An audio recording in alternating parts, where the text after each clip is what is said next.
Bom dia, irmãos. Que o Senhor esteja nos abençoando em mais um dia de estudo. Continuamos com o nosso estudo panorâmico sobre a Bíblia.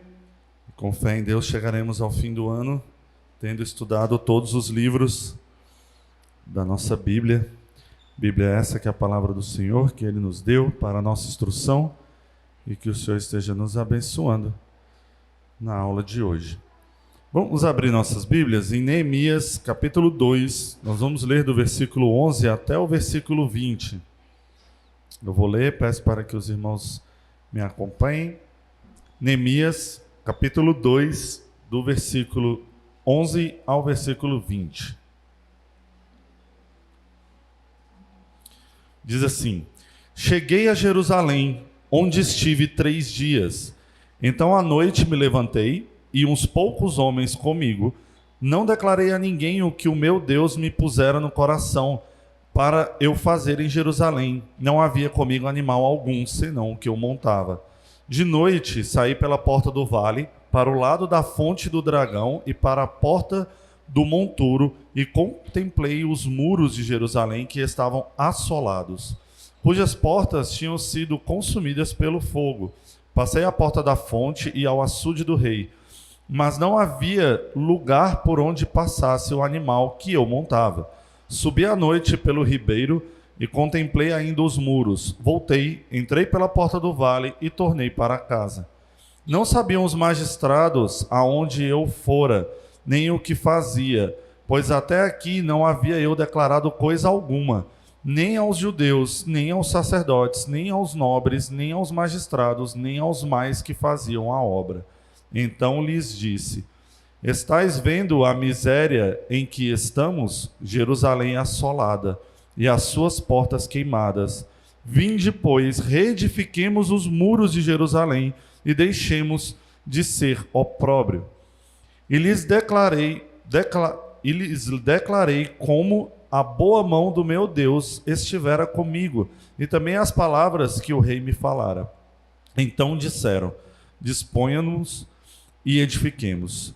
E fortaleceram as mãos para a boa obra. Porém, Sambalate, o honorita, e Tobias, o servo amonita, e Gesem, o arábio, quando o souberam, zombaram de nós e nos desprezaram e disseram: Que é isso que fazeis? Quereis rebelar-vos contra o rei? Então lhes respondi: O Deus dos céus é quem nos dará bom êxito. Nós, seus servos, nos disporemos e reedificaremos. Vós, todavia, não tendes parte, nem direito, nem memorial em Jerusalém. Oremos. Senhor Deus, graças te damos por mais um dia em tua casa, mais um dia que o Senhor nos dá, ó Pai, a oportunidade de aprendermos de ti, aprendermos da tua palavra e aprendermos, ó Pai, sobre as tuas ordens. Obrigado por tudo que o Senhor tem feito por nós, em nome do Senhor Jesus. Amém. Então, irmãos, temos aqui, provavelmente, uma das coisas mais fáceis de se lembrar do que tem no livro de Neemias. Se você perguntar assim, para qualquer pessoa que está há algum tempo na igreja e já leu o livro de Neemias, ou leu a Bíblia inteira, e perguntar: Neemias, do que esse livro fala? De cara, eu acho que vem na cabeça das pessoas reconstruir o muro, né? Ou construção do muro, ou reconstrução do muro, independente do sentido com a qual a gente entende, mas de cara vem essa memória, a reconstrução dos muros. Porém, muitas coisas Neemias fala, e Esdras também, e nós vamos ver hoje como é que este livro funciona e o que ele tem para nos ensinar de forma bem panorâmica.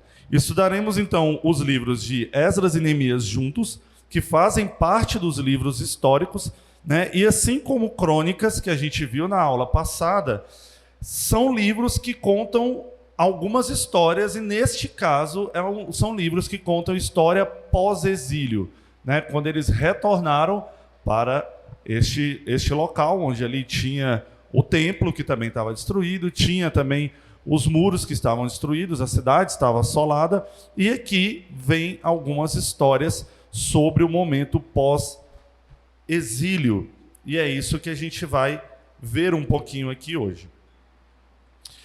Bem, vamos começar pelo que a gente sempre começa aqui, pelo menos até agora. Vamos falar um pouquinho sobre nomes, construção, né, e introdução dos livros de Esdras e Neemias. Primeiro de tudo, é importante sabermos que, assim como Crônicas, né, à primeira vista, Esdras e Neemias parecem um tanto desinteressantes. O pastor falou na aula passada bastante sobre a questão de crônicas, que é muita lista, é muita coisa ali que meio que não parece não ser tão interessante assim, o povo acaba meio que deixando de lado alguns livros que parecem um pouco soníferos quando a gente pega para ler assim no batidão, por terem algumas histórias, alguns relatos, muita lista, muita coisa, muito nome, e são coisas que parecem ser desinteressantes. E Esdras e Neemias, eles seguem um pouco nessa linha. Porém, assim como Crônicas, nós vamos ver o tanto que ele é interessante, o tanto de coisa bacana que esse livro tem para nos trazer e para nos ensinar. As mudanças radicais de narrativa e as inúmeras listas frequentes, né, nesses dois livros fazem com que nós tenhamos essa impressão de que ele é um pouco cansativo demais e exaustivo, e muitas vezes isso obscurece o enredo e o caráter deste livro. Ele tem histórias incríveis e até mais conhecidas do que algumas de Crônicas, né? É mais fácil de pronto a gente lembrar de histórias que estão em Neemias e Esdras do que, por exemplo, de pronto assim, a gente lembrar de alguma história de Crônicas. Então ele tem algumas histórias bem mais conhecidas, porém, ainda assim, né, ele é, por vezes, pouco estudado. Né, ele está na lista de livros ali da Bíblia que, infelizmente, a gente não vê muita pregação sobre ele, a gente não vê muito estudo sobre eles, e isso complica um pouco. Em segundo lugar, agora que a gente já deu o pontapé aqui, para que a gente tenha vontade e coragem de aprender um pouco mais sobre esses livros, nós temos que entender que esses dois livros, eles são apenas um. De cara, a gente precisa entender isso. Na Bíblia hebraica, entre o livro de Esdras e o começo de Neemias, não há nenhum espaço, nenhum desfecho, nada que dê a sensação de que esses livros são separados, até porque eles não são. O título de cada livro, hoje, ele se refere ao personagem principal de cada livro, mas até isso é um pouco confuso, a gente vai ver um pouquinho para frente. Mesmo assim, mesmo o livro ganhando o nome dos dois personagens ali principais, digamos assim, o importante desse livro é enfatizar a comunidade como um todo, e não a obra exclusiva de Esdras ou de Neemias. E isso a gente vai ver bastante hoje. Os livros, eles descrevem também um período de transição, né, um tempo onde toda a cidade e o templo se tornaram território sagrado, e a gente vai ver isso, como que foi essa transição, como que tudo isso aconteceu no pós-exílio, e um tempo também onde documentos começaram a substituir os decretos falados. Foi quando as coisas escritas começaram a ter muita importância, e a gente vai ver também um pouco disso. Né? Assim, nós seguimos com o entendimento das aulas passadas. Primeiro, não são dois livros. A gente viu isso em Reis, 1 Samuel, 2 Samuel, Reis, e Reis é ainda mais complexo, né? Porque não são 4 livros. É um livro só, dependendo de como a gente olha. Crônicas, a mesma coisa, é um livro só, nos originais. E aqui, Esdras e Neemias, ele segue a mesma sequência, o mesmo entendimento. Ele é apenas um livro.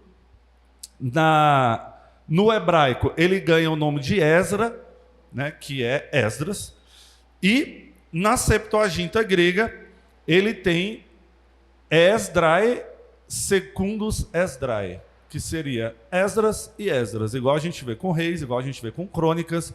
Aí lá no Novo Testamento também a gente tem livros, né, que são em sequência.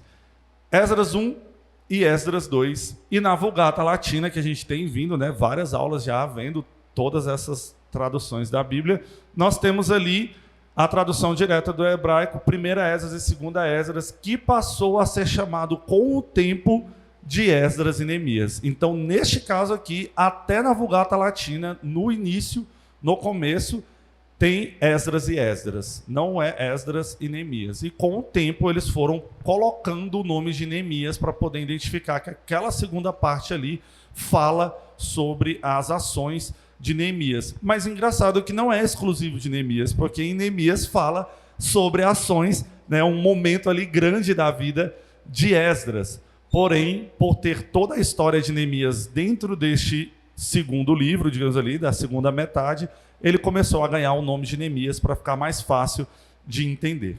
Autoria e composição. Bem, tradicionalmente Esdras é citado como o autor do livro, e nós vamos entender, né, os dois como apenas um daqui para frente, viu, gente? Então, a partir de agora eu vou falar sempre o livro, como se os dois livros fossem um livro só, para que fique mais fácil para a gente entender. Né? Contudo, né, e embora isso não seja impossível que Esdras tenha escrito sozinho todos os livros, ou todo o livro, faltam algumas evidências mais concretas com relação a essa autoria exclusiva de Esdras. Lembremos-nos, estamos falando de um livro histórico, e já há umas 2 ou 3 aulas nós estamos falando sobre isso, batendo na tecla de que esses livros não têm uma autoria muito exata. Não dá para determinar de forma precisa quem foi que escreveu ele de ponta a ponta. Né? É fácil identificar algumas coisas, mas também é muito difícil a gente bater o martelo de que o livro inteiro foi escrito por Esdras.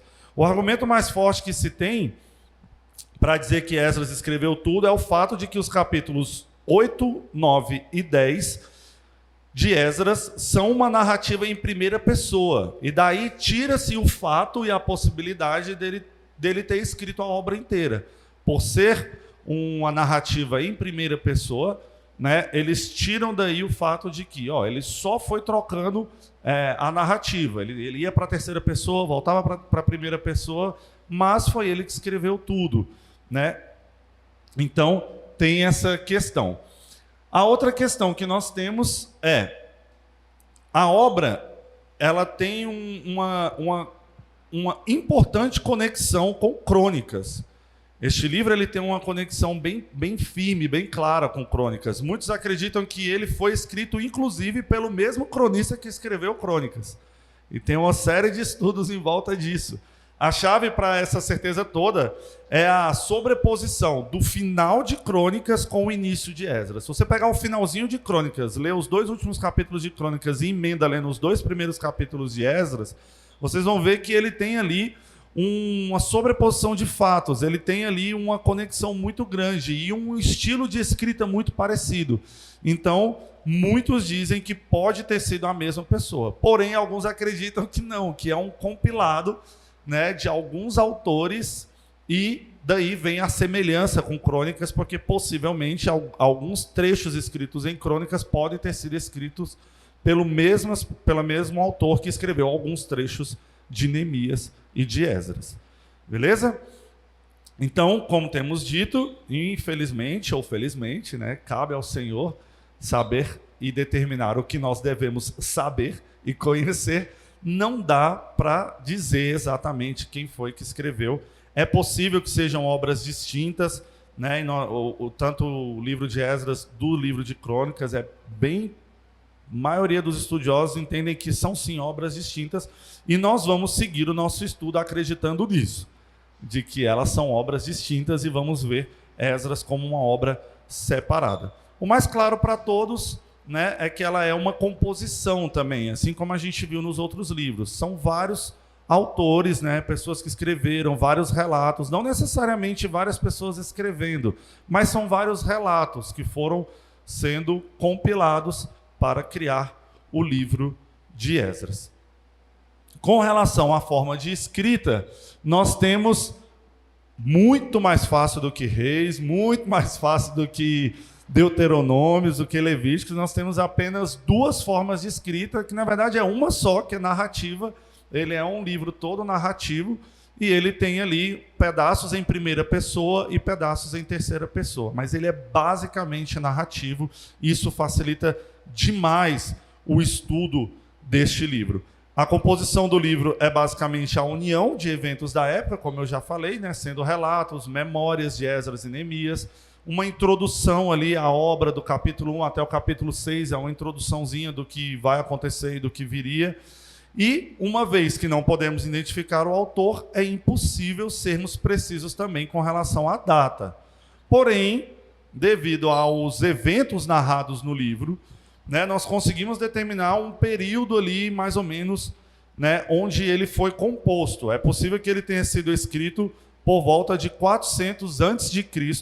Por quê? Porque em Neemias 1:1 nós achamos a seguinte escrita: no mês de Quisleu, no ano 20º, estando eu na cidade de Suzã.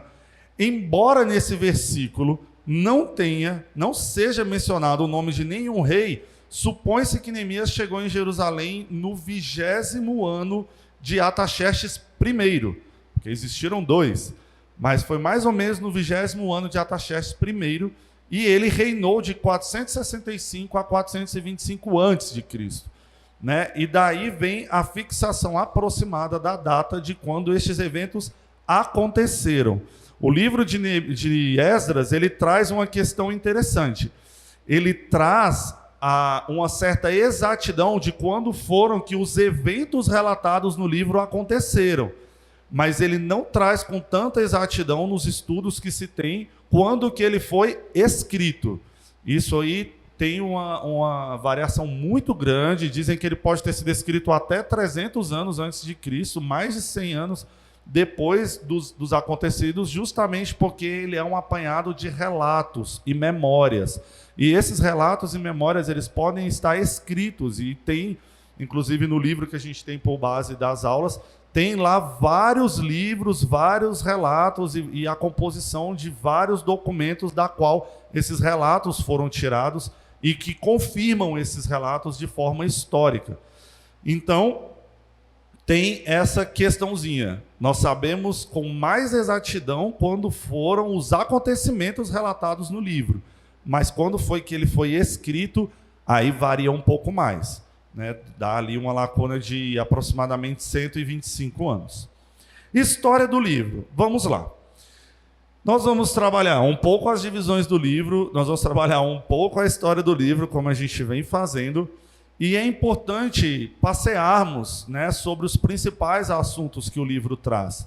É importante a gente relembrar, mesmo que de forma panorâmica, que existe um apanhado geral sobre essas obras. E isso é o que a gente precisa entender e ficar bem claro para nós.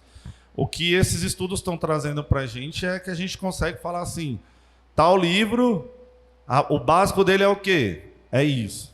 Então, hoje nós vamos ver a mesma coisa. Por exemplo, Reis é fácil, né, gente? Porque o nome dele já fala. O que é o básico do livro de Reis? Histórias dos reis e dos reinos, inclusive, né? Que foi a divisão dos reinos. E aí, quando a gente pega a construção do tabernáculo, quando a gente pega no Êxodo, então a gente consegue dizer exatamente, né, qual é o principal assunto desses livros, e é por aí que a gente vai passar hoje. Então, divisões do livro, gente. Esse livro, ele pode ser dividido em alguns pedaços bem interessantes.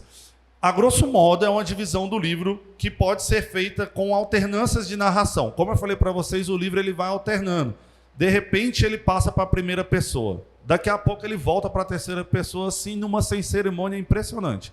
É pá. Não tem muita conversa, não tem muito rodeio, não tem um poeminha no meio para fazer uma transição, nada. Ele está na primeira pessoa, ele vai para a terceira pessoa, ele volta para a primeira pessoa, e isso traz para a gente uma facilidade na questão de dividir os livros em pontos, né? Se pegarmos os momentos de troca entre as narrações, nós podemos criar um guia bem útil para o estudo deste livro. E agora, para ficar mais fácil, nós vamos tratar o livro como sendo 2 livros, Esdras e Neemias. Vamos retroceder um pouquinho. Agora nós vamos tratar os 2 separadamente. Então, nós temos uma revisão da história de Esdras 1 a 6, esse é o primeiro pedaço. Aqui nós temos a divulgação do objetivo, o decreto de Ciro para construir a casa de Deus, e nós temos também o povo se preparando para voltar à terra. Então, esses 6 primeiros capítulos é uma introdução de todo o restante dos dois livros. E ele traz aqui essa revisão histórica. A segunda parte do livro são as memórias de Esdras. A segunda parte do livro de Esdras é a primeira parte das memórias de Esdras. E aí nós temos do capítulo 7 ao capítulo 10, Esdras e o povo retornam à terra para construir uma comunidade em meio a um conflito muito sério que estava tendo ali. O conflito é o casamento misto. Um problemaço que o povo estava passando ali, uma confusão. Lembrem-se, eles estavam voltando do exílio, gente. Eles estavam voltando de outra terra, onde eles estavam acostumados a casar com pessoas que não eram, né, do povo de Deus, e aquela confusão acontecendo. Eles voltaram para a terra, e junto desse retorno deles, eles trouxeram consigo costumes, coisas erradas que eles estavam acostumados a fazer. E nessa parte de Esdras tem a primeira grande narrativa sobre o problema de um casamento misto dentro do povo de Deus. E aí nós temos essa parte ali. Tocando para Neemias, nós temos a primeira parte das memórias de Neemias. Neemias volta à terra para construir os muros. A gente leu um trechinho hoje, né? Os muros da cidade, e isso em apenas 52 dias, um verdadeiro milagre, né? Não é pouco muro não, gente. É muito muro para construir, é muito alto, é muita porta. Vocês viram a gente lendo aqui no começo do estudo, portas queimadas, tinha porta de um lado, tinha porta do outro, porta voltada para o jardim, porta voltada para a casa do rei, tinham os muros, uma série de questões, e eles reedificariam esses muros, e eles reedificaram esses muros em 52 dias apenas. Tudo isso em meio a oposições.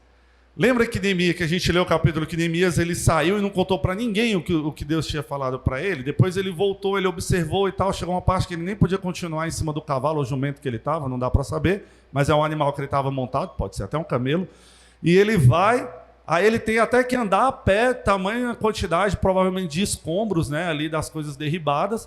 Ele olha, observa, volta, tudo isso sem contar o que Deus tinha colocado no coração dele para ninguém. Ele não contou para ninguém. Por quê? Porque ele estava vivendo num momento tranquilo? Não, porque ali eles estavam vivendo momentos de oposição, guerras internas, problemas internos. Olha o tanto de oposição que esse povo tinha. Sempre haviam pessoas se opondo a fazerem as coisas corretas, ou se opondo às pessoas que queriam fazer as coisas corretas. Mudou muito, gente, de hoje em dia? Não mudou muito não, né? Até hoje nós temos essa situação, em que sempre aparecem, mesmo dentro do povo de Deus, pessoas se opondo às pessoas que estão lutando para fazer as coisas corretas e tentar fazer as coisas segundo os mandamentos e as ordenanças de Deus. E nós vamos para a segunda parte das memórias de Esdras. Lembra que eu falei que era confuso, gente, a questão de Neemias, do livro de Neemias? Dentro do livro de Neemias, nós temos um trecho enorme, que são as memórias de Esdras, a segunda parte das memórias de Esdras. E é por isso que é estranho a gente ter o nome do livro de Neemias só como Neemias. Mas tudo bem, não tem problema, serve para nos ajudar a entender melhor do que se trata o todo. Aqui nós temos a lista dos que regressaram, lembra que eu falei que esses livros têm muitas listas? E aqui nós temos também um trecho, né, que reitera o capítulo 2 de Esdras e unifica todo esse assunto. Então, se você ler Neemias 8, 9 e 10, voltar lá em Esdras capítulo 2 e ler Esdras capítulo 2, depois de ler esses 3 capítulos aqui, vai te dar uma esclarecida muito grande, porque esses capítulos eles se completam. Essa história ela é uma história só, contada em 2 momentos diferentes. Então, nós temos a segunda parte das memórias de Esdras. E aí, por fim, fechando, nós temos a segunda parte das memórias de Neemias. Né? E, por fim, nós temos o objetivo alcançado. Né? Nesse trecho, nós vemos a comunidade celebrando a conclusão da casa de Deus, de acordo com o quê? De acordo com a Torá, de acordo com os documentos. A reconstrução não foi feita de ponta cabeça não, gente, por conta da cabeça deles. Eles voltaram lá nas ordens de como era para construir o templo, o tabernáculo e tudo mais, lá nos outros livros que a gente já estudou. Eles voltaram à Torá para poder ver exatamente como as coisas tinham que ser construídas, como que tudo tinha que ser feito, e reconstruíram de acordo com a Torá, o Pentateuco. Lembramos dos estudos do Pentateuco, né? A gente já passou por ele, tem pouco tempo, e lá tinha tudo isso, as medidas específicas, como o templo deveria ser. Aqui vem a conclusão da reconstrução do templo, né? Isso tudo seguindo as ordenanças de Deus com relação ao templo, e não só com relação ao templo. Daí para frente, nós temos a questão da construção dos muros, reedificação da cidade. As ordens dadas a este povo, né, e o que estava no coração de Neemias ali, traz a questão de que não é só o templo em si que precisa ser reconstruído. Precisa reconstruir tudo. Precisa reconstruir a nação inteira. Precisa reconstruir a cidade que Deus deu para o seu povo. Precisa proteger a cidade. E aí vem a reconstrução dos muros. A Bíblia de Genebra, ela traz para a gente a seguinte explicação sobre a reconstrução do muro. Olha que interessante. Neemias chegou a Jerusalém, fez um levantamento da situação e propôs a reconstrução dos muros da cidade. Neemias se dedicou a construir os muros de Jerusalém, visando não apenas uma estabilidade política, mas também a criação de uma cidade santa para o templo de Deus.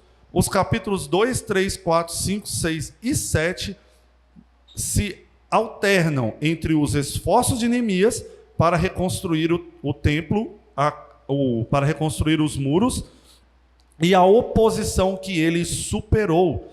E até hoje é assim, irmãos. Mesmo em meio ao povo de Deus, por vezes, nós temos que nos esforçar para conseguirmos fazer o que é correto e superarmos as oposições. Até hoje é assim. Tem muitos livros do Velho Testamento que são difíceis de ser aplicados. Então, Neemias não é tão difícil assim de ser aplicado nos dias de hoje, não, gente. Neemias é bem fácil de ser aplicado nos dias de hoje. Oposições sempre vão existir dentro do povo de Deus. E os filhos de Deus sempre terão que superar as oposições para cumprir as ordens dadas por Deus. Oposições essas vêm de todo lugar. Pode vir de um tradicionalismo radical ou uma modernidade desenfreada. E aí você vê oposição.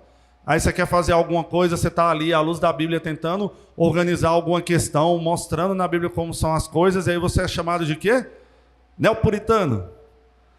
Né? Você é chamado de quê? Você é muito radical. Não, mas eu só estou lendo a Bíblia, só estou falando que segundo a Bíblia é assim que funciona.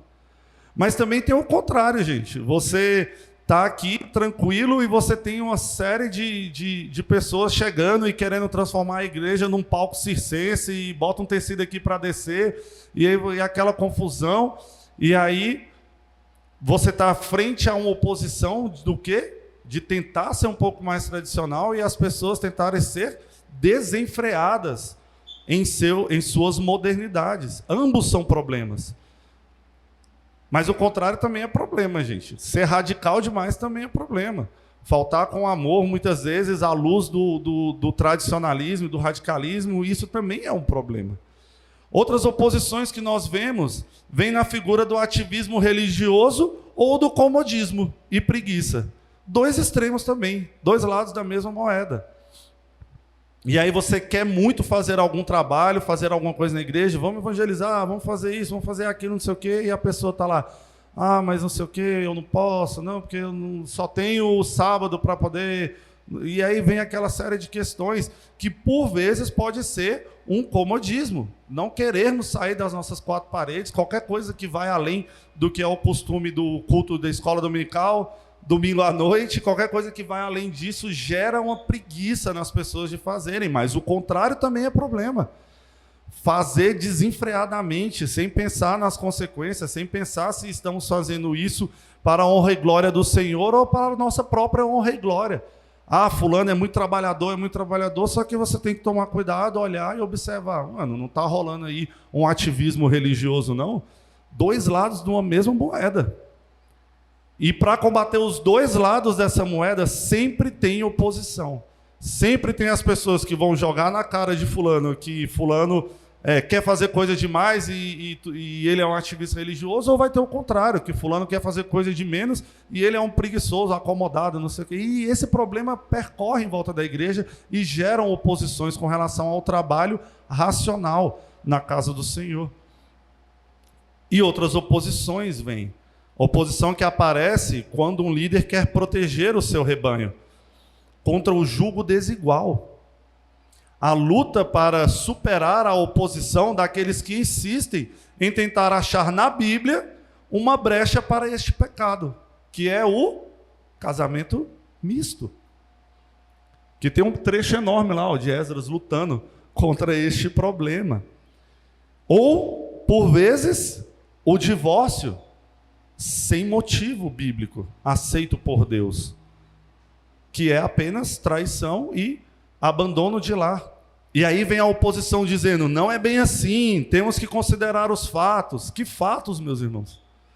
Fato fora da Bíblia, fato fora dos fatos que a Bíblia autoriza, se chama pecado. Não é fato, é pecado.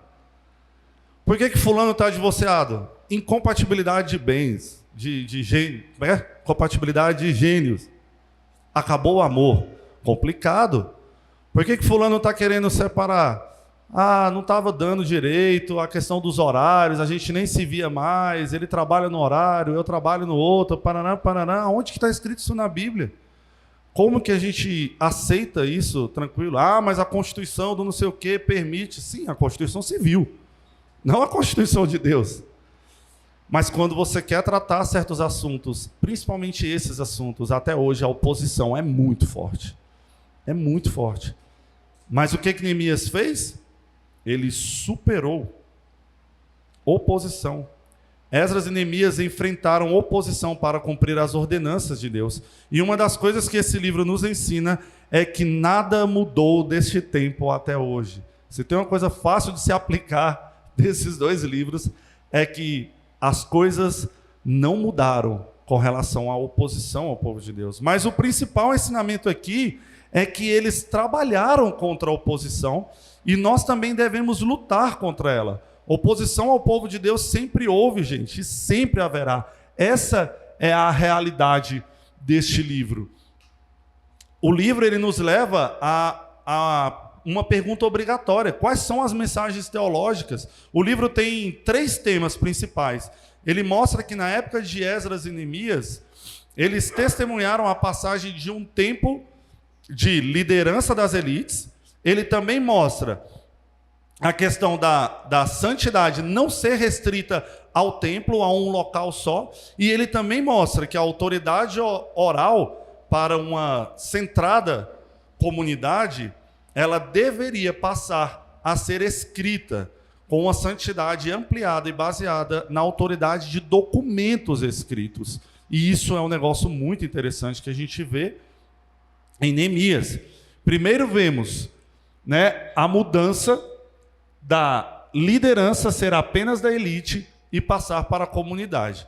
O que isso quer dizer? Que ninguém da elite poderia ser conduzido por Deus e liderado? Não, não é isso.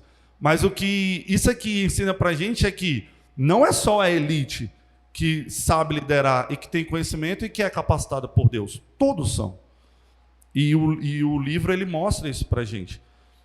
Ele mostra também que Esdras e Neemias eles foram absorvidos pela comunidade. A comunidade absorveu esses 2 líderes. Ela começou a confiar nesses 2 líderes. E traz até um certo caráter carismático para esses 2 líderes. Esdras um pouco mais que Neemias, mas no fim Neemias também é aceito pelo povo e o povo aceita a condução de Neemias. E é a comunidade que realiza a tarefa de reconstruir o templo e os muros de Jerusalém. É o povo que, por fim, volta-se para Deus em obediência coletiva. E isso é muito interessante de se ver. Lembrando, gente, nós já estamos há algumas aulas nesse vai e vem do povo de Deus. O povo volta para os caminhos do Senhor, o povo começa a pecar de novo, o povo volta para os caminhos do Senhor, o povo começa a pecar de novo. E aqui foi um momento pós-exílio, onde o povo voltou em obediência ao Senhor de forma coletiva. Segundo, a questão da santidade, que deixa de estar restrita ao templo, né, e passa a ser a cidade inteira. A santidade já não é restrita mais a alguns lugares especiais. Claro que o véu ainda não se rasgou, gente. Ainda tem muitas questões aqui, mas é um começo de entendimento de que a santidade ela não ficaria restrita a um local apenas, né? A tal condição fica clara quando o templo é reconstruído. A casa de Deus não está pronta quando o templo é terminado, entre aspas. A gente vê isso lá em Esdras 6:15. A obra ela continua. Eles não pararam só na reconstrução da casa de Deus, eles continuaram com a obra. Jerusalém precisava ser terminada. Após os muros ficarem prontos, aí sim, tudo é consagrado. Olha o que está escrito lá em Neemias 3:1. Então, se dispôs Eliasibe, o sumo sacerdote, com os sacerdotes, seus irmãos, e reedificaram a porta das ovelhas. Consagraram-na, assentaram-lhes as portas e continuaram a reconstrução até a terra do Sem e a torre de Anael. Percebam que só após a reconstrução do templo, só após reconstruída a cidade inteira, os muros, depois que tudo está pronto, acontece a grande inauguração. Acontece a cerimônia de inauguração. E a partir de agora a cidade toda é santa. E aí, gente, não entendam o santo como um lugar onde nunca mais vão acontecer problemas. Não é isso, é um momento de consagração. Mas a cidade toda, tudo ali pertence ao povo de Deus. Tudo ali é terra santa. Em terceiro lugar, nós vemos a mudança da autoridade oral para a escrita. Obediência à Torá, divinamente inspirado por nosso Deus, Yahvé. E terceiro, nós temos como o tema, esse terceiro ponto nós temos ele como tema principal do livro. É a mudança da autoridade oral para a escrita. É surpreendente o papel que esses documentos escritos têm no livro. Aqui começa a total importância dos escritos que têm origem não humana. A ênfase que é obedecer à Torá de Yahvé. Deus inspirou, divinamente inspirou aquele povo para escrever aqueles livros. Deus inspirou Moisés. E é por isso que eles se voltam para a Torá, vão lá no Pentateuco, para poder observarem tudo o que eles deveriam fazer na questão da reconstrução da cidade. Por quê? Porque ali é a palavra de Deus. Deus inspirou Moisés para escrever. Deus fala através da sua palavra. E essa palavra é escrita. Ao final da obra, o povo consagra-se novamente ao livro divinamente dado, numa grande cerimônia da aliança. Neemias, capítulo 8, 9 e 10. Lá está escrito isso. E vemos lindamente os 2 muros já edificados e descritos no livro. E aqui nós temos o principal do livro de Neemias. 1 muro construído ou 2 muros construídos? Estranho dizer, né? Parece pegadinha do CESP. 2 muros construídos, irmãos. O muro de Neemias, que são os muros de Jerusalém. Este é o mais óbvio, né? Um muro que separa fisicamente o povo de Deus dos seus inimigos, dos gentios, né? Dos impuros. E essa é a reconstrução do muro como um todo. Mas nós temos um segundo muro que foi levantado aqui. A lei de Deus. Uma barreira espiritual. Por outro lado, nós temos, do outro lado do muro de Neemias, nós temos o muro de Esdras. Né, bem menos óbvio, é claro, né, uma pegadinha mesmo, pois ele não é físico, e sim espiritual. Esse muro é a lei de Deus, que Esdras tinha por missão ensinar e erguer como barreira espiritual entre Israel e todos os outros povos. A essência, a lei de Esdras, que incluía uma forte ênfase na proibição do casamento misto, gente, é a maior ênfase que a gente tem ali nos ensinamentos de Esdras. Constituiu uma adaptação do povo para viver dentro dos muros que Neemias fez. O término do livro tem o povo santo vivendo numa cidade santa. Não basta só passar do muro para dentro para ser comunidade de Deus, para ser obediente a Yahvé. Não.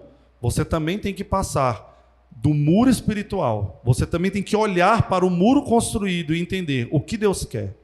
Quais são as ordens de Deus? E é isso que Esdras ensina. Não basta vocês estarem aqui dentro do muro. Vocês têm que obedecer a Deus. Como povo de Deus, vocês têm que obedecer a Deus. E esse, com certeza, é o muro mais difícil, né, gente? Passar de um muro, todo mundo passa. Passar da porta da igreja para dentro, todo mundo passa. Mas e a igreja que somos nós? Templo do Espírito Santo. Como que a gente constrói os muros dentro de nós mesmos? Fácil. Obedecer à palavra de Deus. Difícil, porque tem que obedecer à palavra de Deus. E o nosso coração é duro.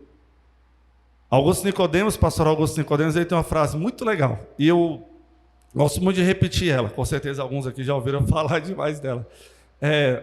A Bíblia não é difícil de entender, ela é difícil de engolir. Por vezes ela é difícil de engolir. E é nesse ponto que a gente vê toda essa oposição que a gente tem dentro da igreja quando a gente quer fazer as coisas corretas. Por quê? Porque é difícil de engolir. É difícil, por exemplo, aqui, como a gente vê no livro, falando bastante sobre casamento misto, é difícil a gente chegar, sei lá, para um casal da igreja que está na igreja há 45 anos e resolve separar e falar, olha, isso é pecado. É difícil, gente, não é fácil. Por vezes é difícil. Né? E é por isso que a oposição tem tanta força, porque obedecer mesmo é difícil. E aí a gente se esconde atrás do não, mas a gente tem que pensar, a gente tem que ver e tudo mais. Ou a gente faz o contrário, ou a gente pega ferro e fogo e trata as coisas sem amor, sem carinho, e aí é um outro grande problema. Né? E qual a mensagem teológica do livro? Bem, gente, a gente já passou um pouco por algumas mensagens teológicas, né? Mas vamos continuar aqui o nosso caminho. A mensagem teológica deste livro, e aí eu vou voltar a tratar o livro como um só, é que tinha tudo para terminar bem. Estava indo tudo bem, momento pós-exílio, já reconstruímos a cidade, já tivemos a cerimônia de edificação. O livro bem que podia acabar ali, gente, no capítulo 10, ia ser ótimo, né? Podemos pensar com a nossa visão míope sobre o reino de Deus. Infelizmente, o povo de Deus, para continuar nos caminhos do Senhor, tinha tudo, mas eles resolveram não fazer isso. Mais uma vez, mais um problema relacionado, né, à desobediência do povo de Deus. Esdras e Neemias têm uma conclusão surpreendente à primeira vista, inadequada, digamos assim. Nossa, mas estava indo tudo tão bem, precisava terminar desse jeito, com essa quantidade de problemas. É quase como se Neemias 13, que é o último capítulo do livro, fosse um capítulo que era melhor não ter existido. O autor bem que podia ter deixado de lado esses relatos, né? E infelizmente a gente é levado a pensar isso quando a gente lê o livro todo de uma vez. Pobre de nós, irmãos. Deus tem um ensinamento em tudo que ele faz. Deus sabe o que ele faz e sabe o porquê que esses problemas todos estão relatados ali no fim do livro.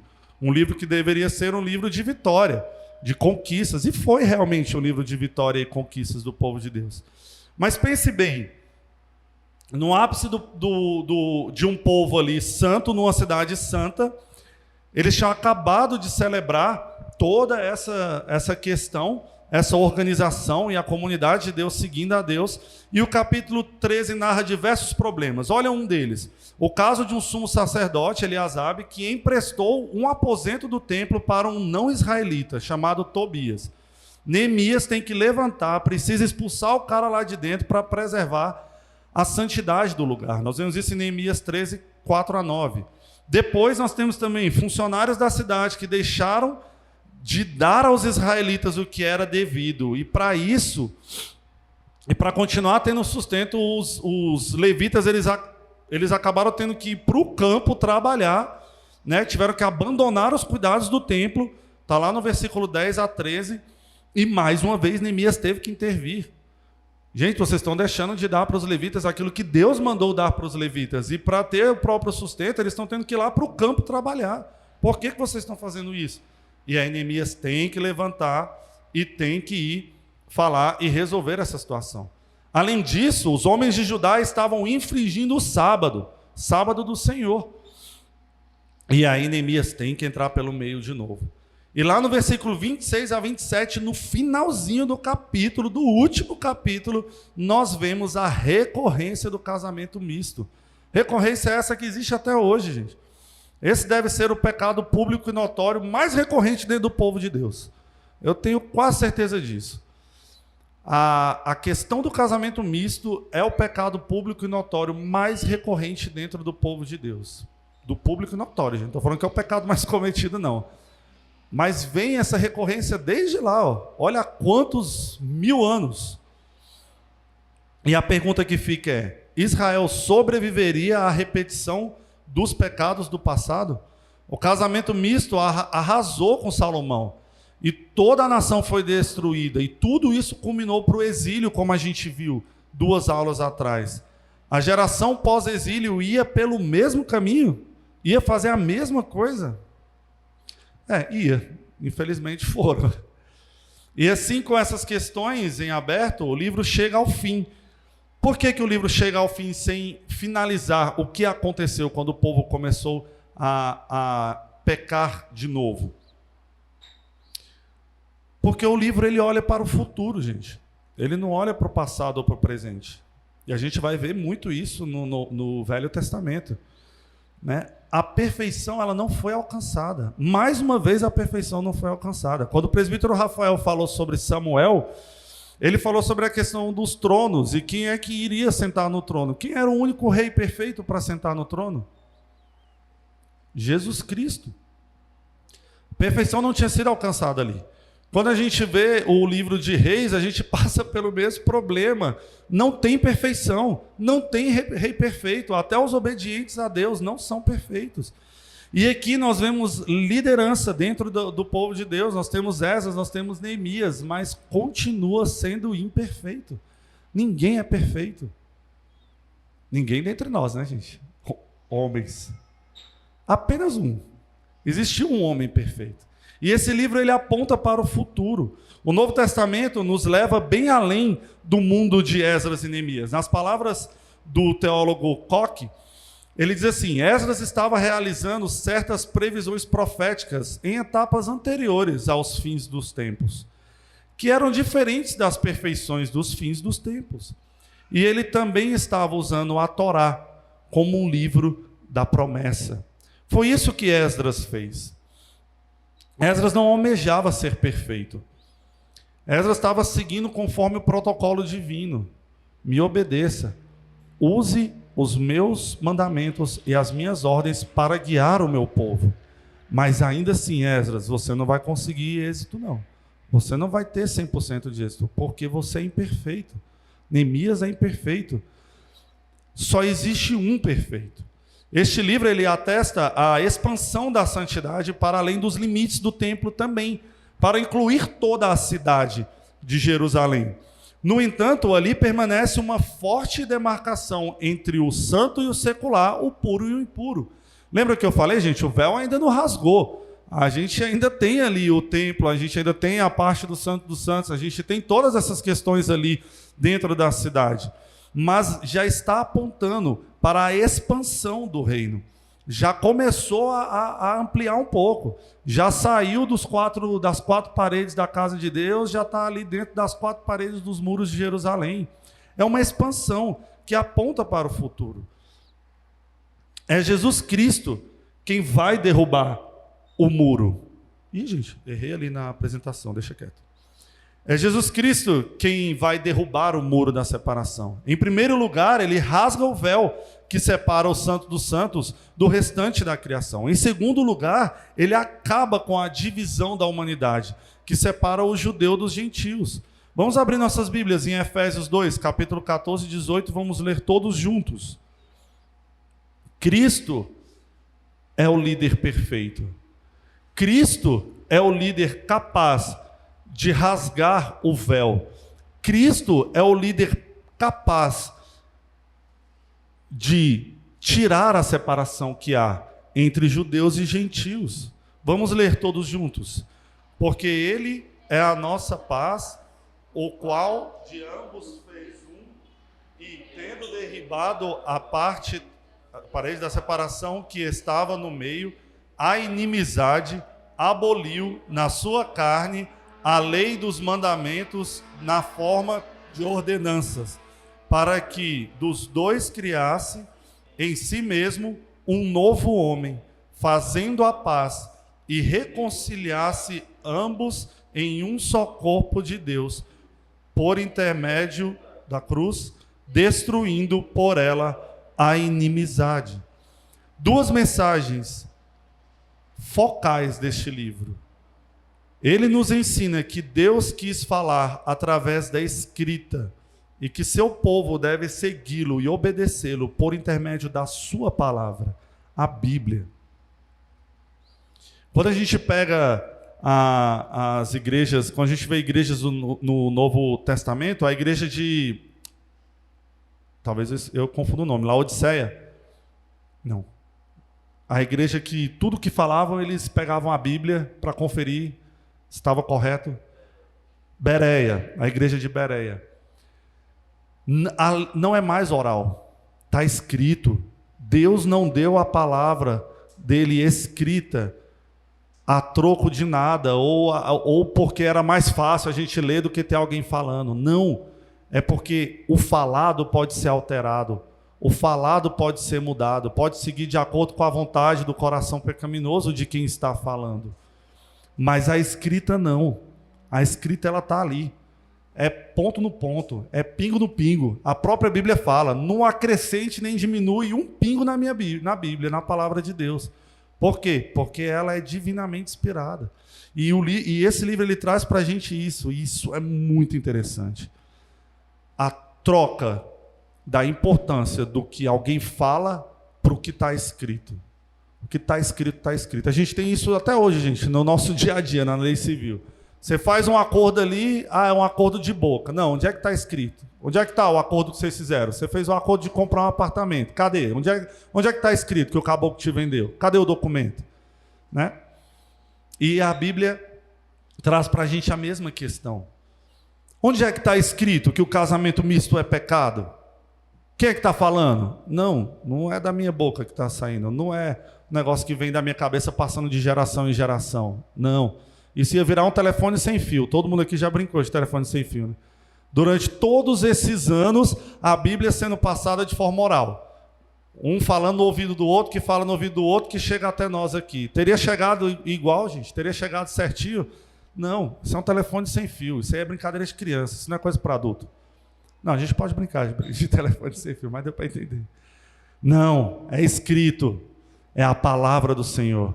É por isso que teólogos e pastores e presbíteros e diáconos e membros, irmãos e irmãs debruçam na palavra de Deus para poder entender o que Deus quer de nós, para poder entender, né, o que Deus deseja que o seu povo faça, para que a gente possa obedecer de forma correta. Mas todos esses estão em volta da palavra.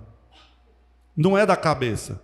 Você não chega num concílio, senta 250 pastores, você não chega lá no concílio de Dort e senta lá aqueles 200 pessoas para... E aí, gente, vamos pensar aqui, o que é o melhor? Não. São 200 pessoas estudando a Bíblia e analisando à luz das Escrituras o que é melhor para o povo de Deus, para tentar, da melhor forma possível, obedecer a Deus. E o segundo ensinamento, o povo não era capaz de ser santo, e o véu não seria rasgado por aquele povo que voltava ao pecado constantemente. Cristo viria para rasgar o véu, e só ele salva o povo do seu lamaçal de pecados. Sem ele, estariam eles e estaríamos nós mortos em nossos delitos e pecados. Cristo ele salvou tanto esse povo ali que voltou a pecar, aqueles que foram salvos, como ele salva até os dias de hoje e salvará até o dia que ele voltar. A obra dele é completa. Não é durante um período.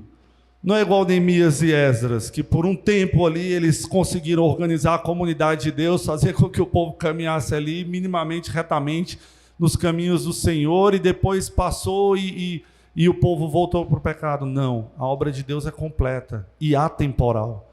Ela não está limitada ao período em que Deus esteve aqui na terra, como homem. Ela é de eternidade a eternidade. E por isso que foi ele que rasgou este véu. É por isso que não foi Neemias, não foi Esdras, não foi nenhum sumo sacerdote, não. Não foi nenhum rei, não. Foi o sacerdote perfeito, o rei perfeito, o Senhor dos senhores, o nosso Deus, Jesus Cristo. E este é o ensinamento que nós temos neste livro, Esdras/Neemias. O livro que a gente está estudando chama esse livro interessante. Ele fala Esdras/Neemias. Ele bota só um hífen grudando os dois assim. Esdras/Neemias. E esse é o ensinamento que a gente tem para aprender. Este é o ensinamento que eu tenho para passar para vocês neste estudo. E é isso que esse livro tem nos ensinado. Vamos orar? Senhor Deus, graças te damos, ó Pai, porque de forma maravilhosa o Senhor fez a sua obra no povo, ali, naquele período, na reconstrução do templo, na reconstrução da casa do Senhor, na reconstrução da cidade. E de forma maravilhosa o Senhor também fez a obra, a grande obra e a principal obra de enviar, ó Pai, o seu Filho ao mundo para morrer por nós e nos salvar. Obra essa, ó Pai, que nenhum de nós seria capaz de fazer. Obra, ó Pai, que o Senhor deu para o Cordeiro perfeito, o homem que era perfeito, Jesus Cristo. Obrigado, Senhor, pela tua graça, pelo teu amor. Obrigado pelo teu Filho Jesus enviado. E obrigado, ó Pai, pela essa lição, pela aula, pelo dia do Senhor que estamos tendo hoje e pelo caminhar, ó Pai, das nossas vidas debaixo da tua palavra. Obrigado por tudo, em nome do Senhor Jesus. Amém.